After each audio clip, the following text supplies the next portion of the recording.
En aquel tiempo dijo el Señor: ¿a quién, pues, compararé los hombres de esta generación? ¿A quién son semejantes? Se asemejan a unos niños sentados en la plaza que gritan a otros aquello de: hemos tocado la flauta y no habéis bailado, hemos entonado lamentaciones y no habéis llorado. Porque vino Juan el Bautista, que ni come ni bebe, que no come pan ni bebe vino, y decís: tiene un demonio. Vino el Hijo del Hombre, que come y bebe, y decís: mirad, qué hombre más comilón y borracho, amigo de publicanos y pecadores. Sin embargo, todos los hijos de la sabiduría le han dado la razón. Palabra del Señor. Gloria a ti, Señor Jesús. Conozco muchos casos, demasiados para mi gusto, demasiados, de padres que están sufriendo por el alejamiento de Dios de sus hijos. Muchos de ellos, muchos de esos hijos, han tenido una infancia bien educada en la fe, incluso han sido piadosos. Algunos pasaron bien la crisis de la adolescencia, incluso se sobrepusieron a la etapa dura de la universidad, mantuvieron la fe de sus mayores que ya habían hecho propia. Otros se han quedado en el camino. ¿Les ha ido bien en la vida?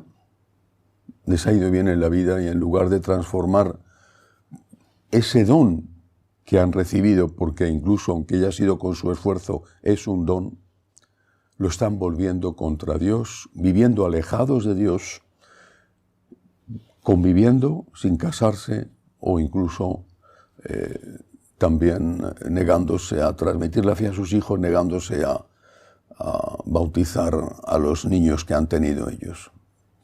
En otros casos no es así. En otros casos, ese hijo, con culpa o sin culpa, eso depende de los casos, se encuentra en una situación difícil, una situación de sufrimiento físico, una enfermedad, a veces una dura y larga enfermedad, o una situación que procede de sus propios errores, como determinadas enfermedades, como el SIDA o la drogadicción, el alcoholismo, el sometimiento a la pornografía. Están sufriendo, están lejos de Dios. Y a veces, incluso cuando se produce un milagro, y es un milagro notorio, evidente, que los propios médicos no logran explicar, ni siquiera entonces vuelven a Dios. Ni siquiera habiendo recibido el milagro portentoso, que has estado al borde de la muerte, que ya estabas desahuciado, ni siquiera entonces vuelven a Dios. De eso habla esta vieja canción que Jesús recita hoy, porque era un texto, se ve que era conocido, que los niños cantaban a otros niños. Hemos tocado la flauta, es decir, una música alegre, y no habéis bailado.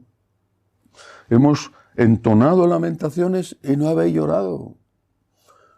Os ha ido bien en la vida y no habéis dado las gracias. Os ha ido mal y no os habéis convertido. Nunca olvidaré una escena que me impresionó mucho. Era un reportaje sobre un joven que en la infancia estaba desahuciado completamente. Su mamá había pedido a Dios, a través de un santo, entonces todavía no santo, la curación de su hijo, y milagrosamente se curó. La Iglesia es muy, muy severa a la hora de decir esto es un milagro. Hay infinidad de milagros auténticos que la Iglesia nos reconoce, porque es muy exigente para que nadie pueda decir está inventándose milagros. Bueno, ese milagro, reconocido por la Iglesia, sirvió para la canonización de ese santo. Pasado el tiempo le hicieron un reportaje. El muchacho estaba sano, absolutamente, lejos de Dios. Era el suyo un milagro certificado. Daba igual, lejos de Dios. Cuánto dolor, cuánto sufrimiento para esos padres. Y cuánto sufrimiento para Dios. Cuánta ingratitud por parte de aquellos que les ha ido bien o que han recibido un don extraordinario, como es un milagro, como es una curación. Cuánta ingratitud.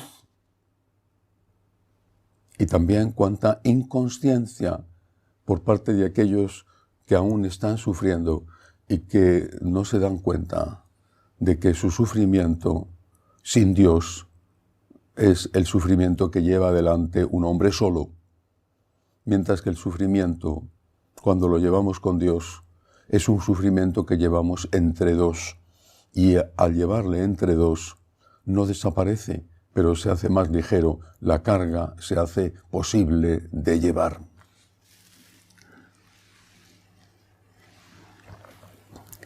¿Qué debemos hacer?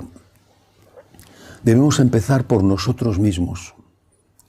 Hay que tener mucho cuidado de no estar viendo los defectos en el otro y no darnos cuenta de que también podemos tenerlos nosotros.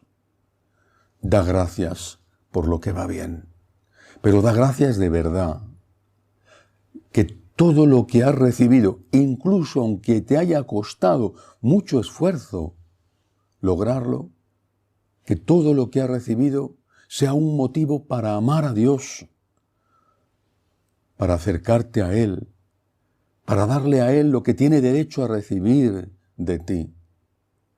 Mira que si tocan la flauta y no bailas, corres el riesgo de que la flauta deje de tocar y empiecen a entonarse las lamentaciones.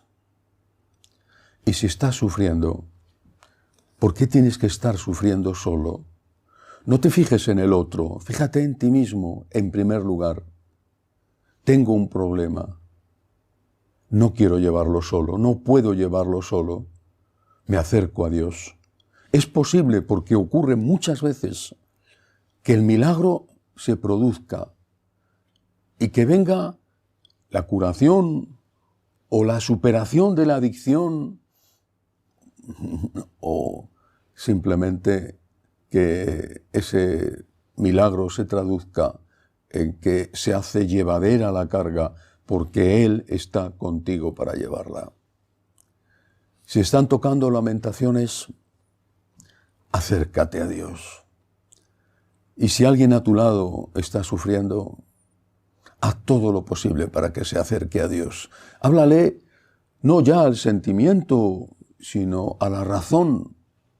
¿Por qué estar solo? ¿Por qué llevar esa cruz solo? Te está aplastando. Acércate a Dios.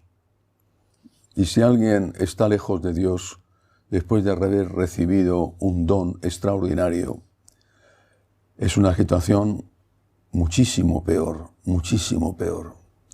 Porque si después de una gracia no viene una acción de gracias, el riesgo y riesgo verdadero que se cumple en infinidad de ocasiones es aquello que dijo Jesús en una ocasión a uno al cual había hecho un milagro, le había curado y se volvió contra Cristo denunciándole a los sacerdotes porque le había curado en sábado y le dijo: ten cuidado, no sea que te suceda algo peor.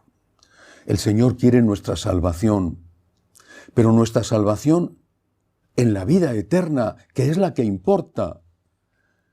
Y si toca la flauta, es decir, si nos va bien, y eso se vuelve contra Dios, por el bien nuestro, quizá nos quite eso que va bien para que nos demos cuenta de que es un don y de que debemos agradecerlo.